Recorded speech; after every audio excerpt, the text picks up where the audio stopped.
کابل جلال آباد شاہراہ پر یہ وہ مقام ہے سروبی کا، جو کہ یہاں کے ڈیم کی وجہ سے بھی کافی مشہور ہے، لیکن ایک جو بڑی وجہ شہرت کہیں یا بدنامی کی وجہ، جب یہاں پر مجاہدین آپس میں لڑ رہے تھے 90 کی دہائی میں، تو اس وقت یہ علاقہ کافی بدنام تھا۔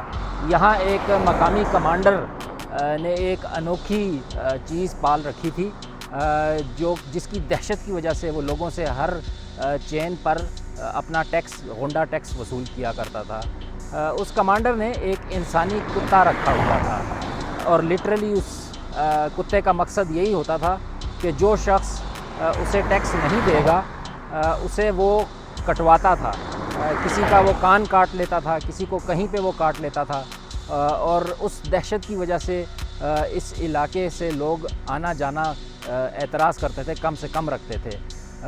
جب مجاہدین کی حکومت گئی تو وہ انسانی کتا بھی پھر وہاں سے چلا گیا، مجاہدین کے جو تنازعات آپس کے تھے اس میں وہ مارا بھی گیا، کمانڈر جو تھا وہ ملک سے باہر چلے گئے، لیکن اب سنا ہے کہ پھر آئے ہوئے ہیں، لیکن اس تمام سڑک پہ کافی دہشت کا کنٹرول رہتا تھا، اور اس انسانی کتے کے ذریعے وہ بندہ جو ہے لوگوں سے ٹیکس وصول کیا کرتا تھا غیر قانونی۔ ما طرف